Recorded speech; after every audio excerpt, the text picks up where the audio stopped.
आज एक बहुत ही इंपॉर्टेंट टॉपिक आपसे डिस्कस करेंगे कंपटीशन के लिए। ब्लॉक्स ऑन ब्लॉक, एक ब्लॉक के ऊपर दूसरा ब्लॉक, फिर तीसरा ब्लॉक, और उस तरह के क्वेश्चंस का फ्री बॉडी डायग्राम और सॉल्यूशन थोड़ा सा मुश्किल हो जाता है। कॉन्सेप्ट सही ढंग से आपके माइंड में होना चाहिए। पीछे हमने आपको स्ट्रिंग और रॉड का कॉन्सेप्ट दिया है कि कहाँ टेंशन और कहाँ थ्रस्ट क्रिएट होगा।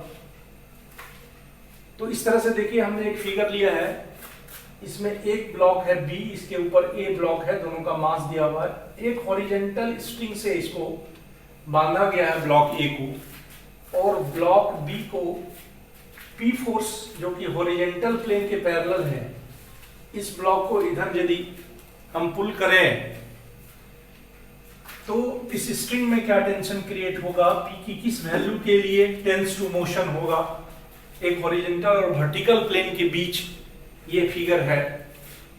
तो firstly we have to draw the free body diagram of block A and B. और ये चीज ठीक से आप यदि फ्री बॉडी डायग्राम को ड्रॉ कर लेंगे और इक्वेशन फॉर्म कर लेंगे, then you can solve each and every questions on blocks on block. तो देखिए, ब्लॉक ए और बी का फ्री बॉडी डायग्राम ड्रॉ करें हम लोग। तो चूंकि हॉरिजेंटल प्लेन पे है, ये इंक्लाइन पर भी ऐसा क्वेश्चन होगा। तो जैसा कि हमने पीछे आपको कहा है कि किसी भी फ्री बॉडी डायग्राम के लिए आपको क्रॉस करना है और यहां पर वेट लेना है। तो चूंकि ये m1g, m1 है मास, और नॉर्मल ऊपर की तरफ लेना है, ये है n1। और इसमें देखिए t लग रहा है, जब इस p फोर्स लगा के आप खींचेंगे तो ये टेंशन t है, और स्ट्रिंग में हमेशा जो होता है t वो बाहर की तरफ लेना है आपको। उसका हेड हमेशा t का बाहर की तरफ होता है। स्ट्रिंग में, रोप में, थ्रेड में, इन सब सारी चीजों में, वायर में, इन सब सारी चीजों में t हमेशा outward of the block, block के सेंटर से बाहर की तरफ उसका हेड लेना है हमेशा। और रॉड में दोनों पोजीशन होता, अंदर भी बाहर भी। तो इस तरह से t का डायरेक्शन ये हो गया। अब देखिए, नीचे जो ब्लॉक हमने लिया है बी ब्लॉक, उसका फ्री बॉडी डायग्राम जब ड्रॉ करेंगे तो उसका फ्री बॉडी डायग्राम के लिए भी हम इस तरह से क्रॉस कर देंगे।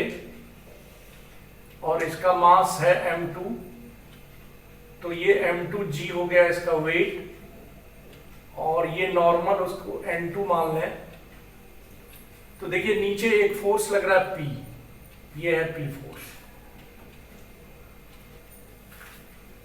तो इतनी चीजें तो उस फिगर से हमें दिख रहा है। अब हमें करना क्या है वो देख लीजिए। करना यह है कि फोर्स ऑफ फ्रिक्शन किसमें किधर लगेगा।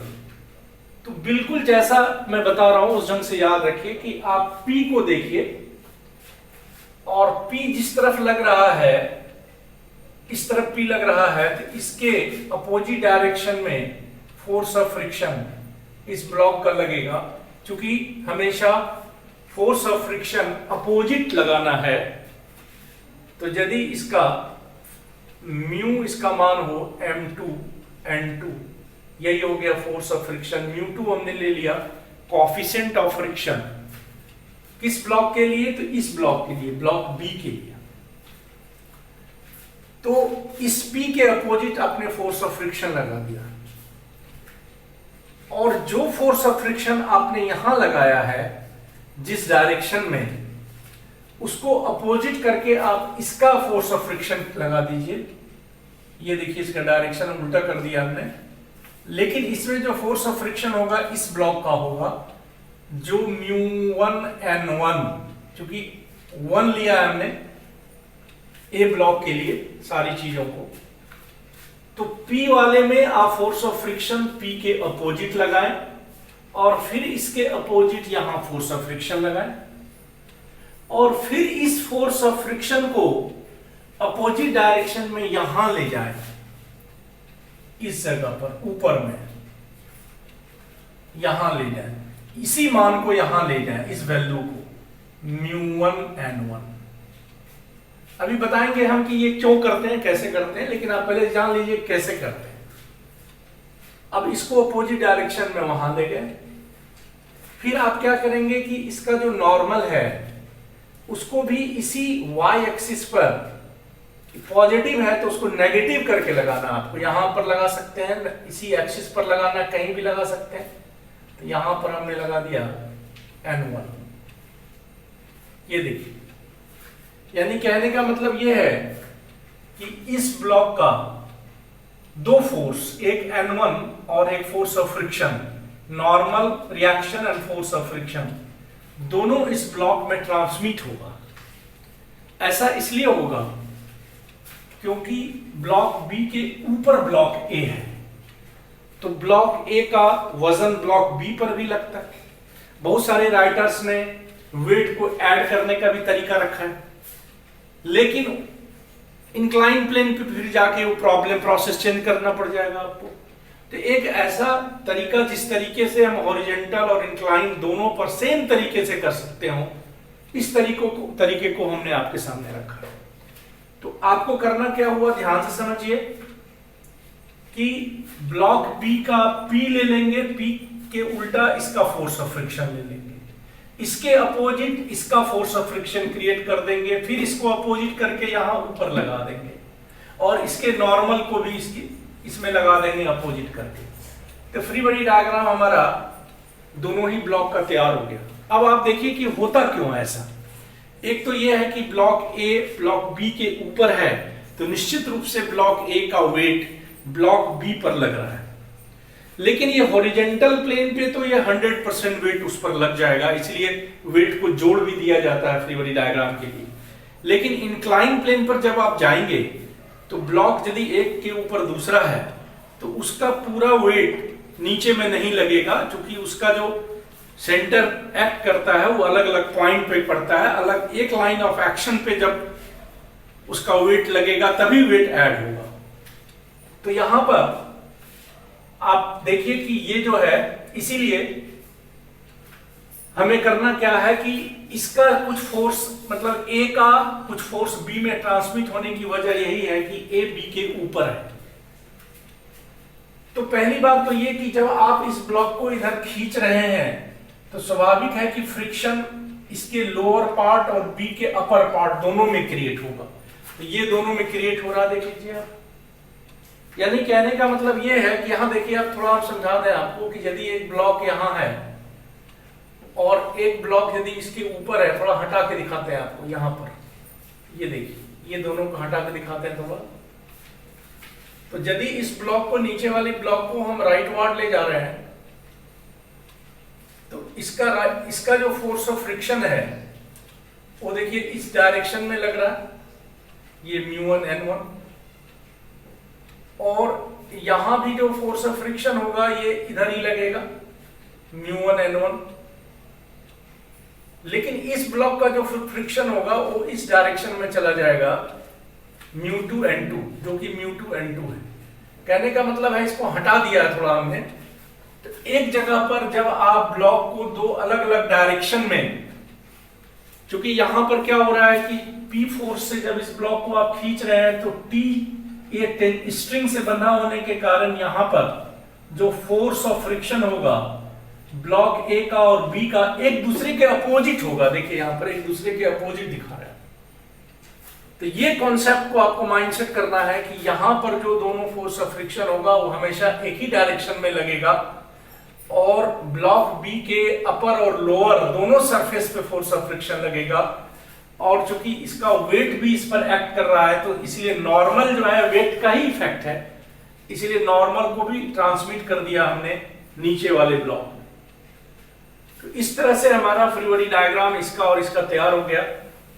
अब दोनों का इक्वेशन फॉर्म कर लेंगे। मान लीजिए इसका इक्वेशन फॉर्म करेंगे। जो लोग इक्वेशन फॉर्म करने नहीं जानते वो जान लीजिए कि किसी भी फ्री बॉडी डायग्राम के लिए हमने क्या किया, इसको x मानते हैं, इसको y मानते हैं, एक्सिस को। तो x डायरेक्शन का ये पॉजिटिव है, ये नेगेटिव है, y का ये पॉजिटिव है, ये नेगेटिव है। तो ये फ्री बॉडी डायग्राम हमने 1 लिया है इसका x डायरेक्शन में जो पॉजिटिव फोर्स है वो है μ1 N1, और नेगेटिव फोर्स जो इसका है वो है T, ये इक्वल टू 0। y का इक्वेशन लें, सिग्मा Fy इक्वल टू 0। तो देखिए इसमें ऊपर एक फोर्स है N1 minus M1G equal to 0।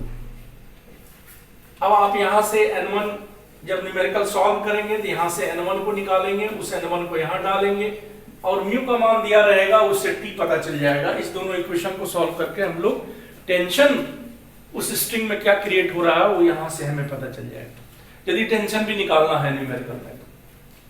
अब आप आइए इसका इक्वेशन, तो sigma F X is equal to, देखिए कैसे करेंगे। एक्स डायरेक्शन का पॉजिटिव फोर्स कौन सा है, पी, ये पॉजिटिव है, और नेगेटिव फोर्स कौन सा है, μ1 n1 minus μ2 n2 equal to 0। और फिर y इक्वेशन बनाइए आप y का, sigma F Y equal to 0। इसमें पॉजिटिव फोर्स कौन सा है, n2, इस पर देखिए एक n1 भी लग रहा नीचे की तरफ, minus n1 minus m2g equal to 0। अब आप यहां पर क्या करेंगे कि n1 का मान तो यहां से निकाल चुके हैं, उस n1 को यहां डाल के n2 का मान निकाल लेंगे और यहां n1 और n2 दोनों का मान डाल देंगे तो p का मान मालूम हो जाएगा। यानी p और t यदि दोनों निकालना है, जनरली यही निकालना होता है, तो निकाल सकते हैं।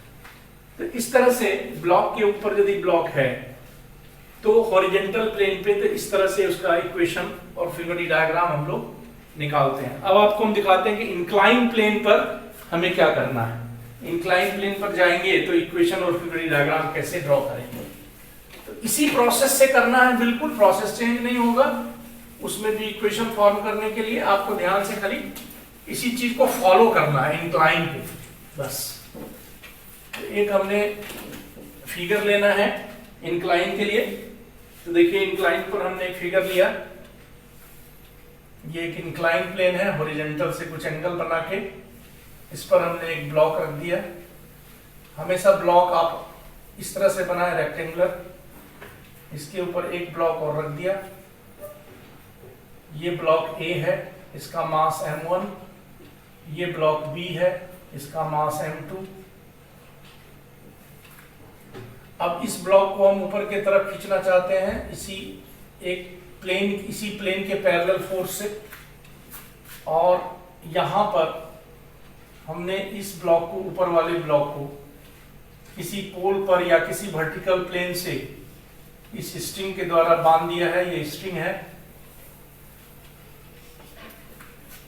ये प्लेन भी हमारा फ्रिक्शनल है। अब μ1 और μ2 ये हमने ब्लॉक A और B के लिए कोएफिशिएंट ऑफ फ्रिक्शन यदि एज्यूम कर लें तो सेम प्रोसेस पे फ्री बॉडी डायग्राम पर जाएंगे आप। तो देखिए A और B का फ्री बॉडी डायग्राम कैसे ड्रॉ करेंगे, देखिए हम A का पहले ड्रॉ करते हैं। ये A का फ्री बॉडी डायग्राम ड्रॉ कर रहे हैं। हमने कहा है आपको कि प्लेन के पैरेलल आपको क्रॉस करना है, देखिए क्रॉस कर दिया।